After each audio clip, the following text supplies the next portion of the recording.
ବର୍ତ୍ତମାନ ତୁମ କମେଣ୍ଟର ଭିଡ଼ିଓଟି ଆରମ୍ଭ କରିବା। ତୁମେ କମେଣ୍ଟ ମାଧ୍ୟମରେ ଜଣାଇଥିଲ ଅଷ୍ଟମ ଶ୍ରେଣୀ ପରୀକ୍ଷାରେ କ'ଣ ରଚନା ପଡ଼ିବ ବୋଲି। ତ ଏଇ ରଚନା ଗୁଡ଼ିକ ପଡ଼ିବାର ସମ୍ଭାବନା ରହିଛି। କ'ଣ କ'ଣ ନା ତୁମ ବିଦ୍ୟାଳୟ କିମ୍ବା ସମ୍ବାଦପତ୍ର, ଆଉ ଗୋଟିଏ ହେଉଛି ଆମେ ଗଢ଼ିବୁ ନୂଆ ଓଡ଼ିଶା। ତ ସେଥିମଧ୍ୟରୁ ଆମେ ଆଜି ଗୋଟିଏ ରଚନା ଆଲୋଚନା କରିବା, କ'ଣ ନା ସମ୍ବାଦପତ୍ର। ବର୍ତ୍ତମାନ ତାହେଲେ ଆରମ୍ଭ କରିବା। ରଚନାଟିର ନାମ ହେଉଛି ସମ୍ବାଦପତ୍ର। ପ୍ରଥମେ ଲେଖିବା ଉପକ୍ରମ। ଜଗତରେ ଜନସାଧାରଣଙ୍କୁ ସମ୍ବାଦ ପରିବେଷଣ କରିବା ନିମିତ୍ତ ଚଳିତ ଯୁଗରେ ସମ୍ବାଦପତ୍ର ସର୍ବପ୍ରଧାନ ଅବଲମ୍ବନ ଅଟେ। ଅବଶ୍ୟ ବେତାର ଯନ୍ତ୍ର, ଦୂରଦର୍ଶନ ଓ ଚଳଚ୍ଚିତ୍ର ସାହାଯ୍ୟରେ ସମ୍ବାଦ ପରିବେଷଣ କରାଯାଏ, କିନ୍ତୁ ଜନସାଧାରଣଙ୍କ ପକ୍ଷରେ ସମ୍ବାଦପତ୍ର ଯେପରି ସରଳ, ସୁଲଭ, ସୁବିଧାପୂର୍ଣ୍ଣ ଏବଂ ଗ୍ରହଣୀୟ, ବେତାର ଯନ୍ତ୍ର, ଦୂରଦର୍ଶନ ବା ଚଳଚ୍ଚିତ୍ର ସେପରି ନୁହେଁ। ତେଣୁ ସମ୍ବାଦ ଜାଣିବା ନିମନ୍ତେ ସମ୍ବାଦପତ୍ରର ଚାହିଦା ପୃଥିବୀ ବଜାରରେ ସବୁଠାରୁ ବେଶୀ। ବର୍ତ୍ତମାନ ଆଧୁନିକ ଜଗତରେ ସମ୍ବାଦପତ୍ରର ଆବଶ୍ୟକତା ଲେଖିବା। ଆଧୁନିକ ଜଗତରେ ପ୍ରତ୍ୟେକ ଜାତି, ପ୍ରତ୍ୟେକ ଶ୍ରେଣୀ, ପ୍ରତ୍ୟେକ ଗୋଷ୍ଠୀ ଏବଂ ପ୍ରତ୍ୟେକ ବ୍ୟକ୍ତି ନିମନ୍ତେ ସମ୍ବାଦପତ୍ରର ଆବଶ୍ୟକତା ଅପରିହାର୍ଯ୍ୟ ହୋଇପଡ଼ିଛି। ଏ ଯୁଗ ଗଣତନ୍ତ୍ରର ଯୁଗ।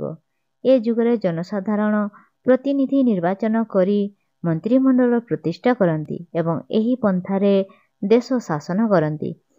ପ୍ରତିନିଧି ଓ ମନ୍ତ୍ରିମଣ୍ଡଳର କାର୍ଯ୍ୟ ଉପରେ ଜନସାଧାରଣଙ୍କର ସଜାଗ ଦୃଷ୍ଟି ନିହିତ ରହିବା ସର୍ବାଦୌ ଆବଶ୍ୟକ।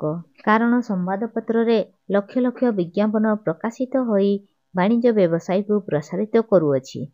ସମ୍ବାଦପତ୍ରରେ ପ୍ରତ୍ୟହ ଦରଦାମ ତାଲିକା ମୁଦ୍ରିତ ହୋଇ କ୍ରେତା ଓ ବିକ୍ରେତା ଉଭୟ ଗୋଷ୍ଠୀଙ୍କୁ ସାହାଯ୍ୟ କରୁଅଛି। ଘରପୋଡ଼ି, ଡଙ୍ଗାବୁଡ଼ି, ମରୁଡ଼ି, ବନ୍ୟା, ତୋଫାନ, ଭୂମିକମ୍ପ ଓ ଦୁର୍ଭିକ୍ଷର ବିବରଣୀ ସମ୍ବାଦପତ୍ରରେ ପ୍ରକାଶିତ ହେବା ମାତ୍ରେ ଜନସାଧାରଣ ସେହି ବିପନ୍ନ ଅଞ୍ଚଳକୁ ସାହାଯ୍ୟ ପ୍ରେରଣ କରୁଛନ୍ତି। ଦେଶର ବିଭିନ୍ନ କେନ୍ଦ୍ରରେ ସଭାସମିତିରେ ଗୃହୀତ ପ୍ରସ୍ତାବମାନ ସମ୍ବାଦପତ୍ରରେ ପ୍ରକାଶିତ ହୋଇ ଦେଶର ଜନମତକୁ ସମସ୍ତଙ୍କ ଗୋଚରକୁ ଆଣିପାରୁଅଛି। ଆଧୁନିକ ଜଗତରେ ସମ୍ବାଦପତ୍ରର ଆବଶ୍ୟକତାକୁ କେହି ଅସ୍ୱୀକାର କରିପାରିବେ ନାହିଁ। ବର୍ତ୍ତମାନ ସମ୍ବାଦପତ୍ରର ପ୍ରକାରଭେଦ ଲେଖିବା। ପୃଥିବୀ ପୃଷ୍ଠରେ ଅସଂଖ୍ୟ ପ୍ରକାରର ସମ୍ବାଦପତ୍ର ରହିଅଛି, କାରଣ ସମୟ ଦୃଷ୍ଟିରୁ ବିଚାର କଲେ ବହୁ ପ୍ରକାର ସମ୍ବାଦପତ୍ର ଆମ୍ଭମାନଙ୍କ ଦୃଷ୍ଟିପଥରେ ପଡ଼େ, ଯଥା ଦୈନିକ, ସାପ୍ତାହିକ ଏବଂ ପାକ୍ଷିକ। ୟୁରୋପ ଓ ଆମେରିକାରେ କେତେକ ସମ୍ବାଦପତ୍ର ଅଛି, ଯେଉଁଗୁଡ଼ିକ ଦିନକୁ 2 ଥର ପ୍ରକାଶିତ ହୁଏ। ଏଗୁଡ଼ିକ ଦ୍ୱିଦୈନିକ ସମ୍ବାଦପତ୍ର ଅଟନ୍ତି। ସାପ୍ତାହିକ ଓ ପାକ୍ଷିକ ପତ୍ରିକାଗୁଡ଼ିକ ପ୍ରଧାନତଃ ମନ୍ତବ୍ୟ ପତ୍ରିକା ଭାବରେ କାର୍ଯ୍ୟ କରନ୍ତି। ବିଲାତରେ କୌଣସି ପତ୍ରିକାର ସମ୍ମୁଖ ପୃଷ୍ଠାରେ ଯେତେବେଳେ ପ୍ରଧାନମନ୍ତ୍ରୀଙ୍କର ଏକ ଗୁରୁତ୍ୱପୂର୍ଣ୍ଣ ନିଷ୍ପତ୍ତି ପ୍ରକାଶିତ ହୁଏ, ଠିକ୍ ସେତିକିବେଳେ ଅନ୍ୟ ଏକ ପତ୍ରିକାର ସମ୍ମୁଖ ପୃଷ୍ଠାରେ ଚିତ୍ର ସହ ଜଣେ ବିଶିଷ୍ଟ ଶିକାରୀଙ୍କର ସିଂହ ଶିକାର ସମ୍ବାଦ ପ୍ରକାଶିତ ହୋଇଥିବାର ଦେଖାଯାଏ। ବର୍ତ୍ତମାନ ସମ୍ବାଦପତ୍ର ପରିଚାଳନା ବିଷୟରେ ଲେଖିବା। ବଡ଼ ବଡ଼ ଦୈନିକ ସମ୍ବାଦପତ୍ର ସଂସ୍ଥାଗୁଡ଼ିକ ଗୋଟିଏ ଗୋଟିଏ ବିରାଟ ଅନୁଷ୍ଠାନ। ଏଥିରେ ପ୍ରଧାନ ସମ୍ପାଦକ, ପରିଚାଳନ ସମ୍ପାଦକ, ବିଭିନ୍ନ ପ୍ରସଙ୍ଗ ସମ୍ପର୍କୀୟ ସମ୍ପାଦକ, ସହ ସମ୍ପାଦକ ଓ ଉପସମ୍ପାଦକ ଭାବରେ ବହୁତ ବ୍ୟକ୍ତି କାର୍ଯ୍ୟଭାର ଗ୍ରହଣ କରିଥାନ୍ତି। ସୁଦକ୍ଷ ମୁଦ୍ରାଯନ୍ତ୍ରର ବିଶେଷ ବ୍ୟବସ୍ଥା କରାଯାଇଥାଏ। ପଲ୍ଲୀ ଅଞ୍ଚଳର ବିଭିନ୍ନ କେନ୍ଦ୍ରରେ ଏମାନଙ୍କର ପ୍ରତିନିଧିମାନେ ରହି ଏମାନଙ୍କୁ ସମ୍ବାଦ ଯୋଗାନ୍ତି। ବଡ଼ ବଡ଼ ସହର ଓ ରାଜଧାନୀରେ ଏମାନଙ୍କର ସୁଦକ୍ଷ ପ୍ରତିନିଧି ରହି ଗୁରୁତ୍ୱପୂର୍ଣ୍ଣ ସମ୍ବାଦ ପ୍ରେରଣ କରନ୍ତି।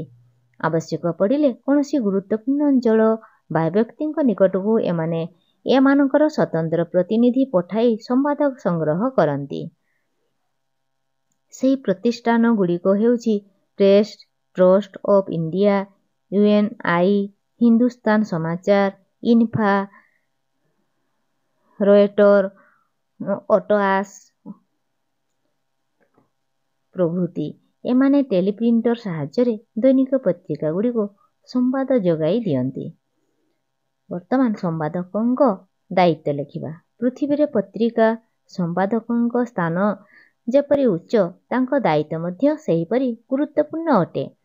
ସମ୍ପାଦକ ଅସାଧୁ ହେଲେ ଦେଶର ଜନମତକୁ ବିଭ୍ରାନ୍ତ କରି ଦେଶ ଓ ଜାତିର ଅମଙ୍ଗଳ ସାଧନ କରିବେ।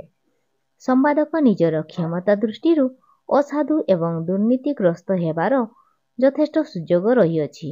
ତେଣୁ ସମ୍ପାଦକମାନେ ଚରିତ୍ରବାନ, ଦୃଢ଼ମନା, ନିଃସ୍ୱାର୍ଥପର, ଚିନ୍ତାଶୀଳ, ବିଚାରବନ୍ତ, ନିରପେକ୍ଷ ଏବଂ ସନ୍ଦେହମୁକ୍ତ ରହିବା ଉଚିତ। ବର୍ତ୍ତମାନ ଓଡ଼ିଶାର ପତ୍ରପତ୍ରିକା ବିଷୟରେ ଲେଖିବା।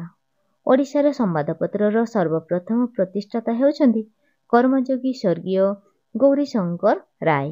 ଏହାଙ୍କର ସେହି ପତ୍ରିକାର ନାମ ଥିଲା ଦୀପିକା ଏବଂ ତାହା ଥିଲା ସାପ୍ତାହିକ। ଗଞ୍ଜାମର ସ୍ୱର୍ଗୀୟ ଶଶିଭୂଷଣ ରଥ ଓଡ଼ିଆରେ ଦୈନିକ ଆଶା ଏବଂ ଇଂରାଜୀରେ ନ୍ୟୁ ଓଡ଼ିଶା ନାମକ ଦୁଇଟି ଦୈନିକ ପତ୍ରିକା ପ୍ରକାଶ କରୁଥିଲେ। ଉତ୍କଳମଣି ସ୍ୱର୍ଗୀୟ ଗୋପବନ୍ଧୁ ଦାସ ସାପ୍ତାହିକ ସମାଜ ପ୍ରତିଷ୍ଠା କରିଥିଲେ ଏବଂ ତାଙ୍କ ଅନ୍ତେ ତାହା ଦୈନିକ ସମାଜରେ ପରିଣତ ହୋଇଅଛି। ବର୍ତ୍ତମାନ ଓଡ଼ିଶାରେ ସମାଜ, ପ୍ରଜାତନ୍ତ୍ର, ମାତୃଭୂମି, ଦିନଲିପି, ଧରିତ୍ରୀ, ସମ୍ବାଦ ଓ ଆଶା ପ୍ରଭୃତି ଦୈନିକ ପତ୍ରିକା ପ୍ରକାଶିତ ହୋଇଅଛି। ବର୍ତ୍ତମାନ ଉପସଂହାର। ସମ୍ବାଦପତ୍ରର ଆଦି ଜନ୍ମ ସ୍ଥାନ ହେଉଛି ଚୀନ ଦେଶ। ତହିଁର 400 ବର୍ଷ ପରେ ଇଟାଲୀୟ ସହର ଲେନିନ୍ସର ସମ୍ବାଦପତ୍ର ସ୍ଥାନ ଗ୍ରହଣ କରିଥିଲା। ଆଧୁନିକ ଜଗତରେ ସମ୍ବାଦପତ୍ର ହେଉଛି ଏକ ମହାଶକ୍ତିଶାଳୀ ସଂସ୍ଥା। ସମ୍ପାଦକମାନେ ଦୁର୍ନୀତିଗ୍ରସ୍ତ ହେଲେ ସମ୍ବାଦପତ୍ରଗୁଡ଼ିକ ପରମାଣୁ ବୋମା ଭଳି ଭୟଙ୍କର ହୋଇ ଉଠିବ। ତ ଆଜି ପାଇଁ ଏତିକି।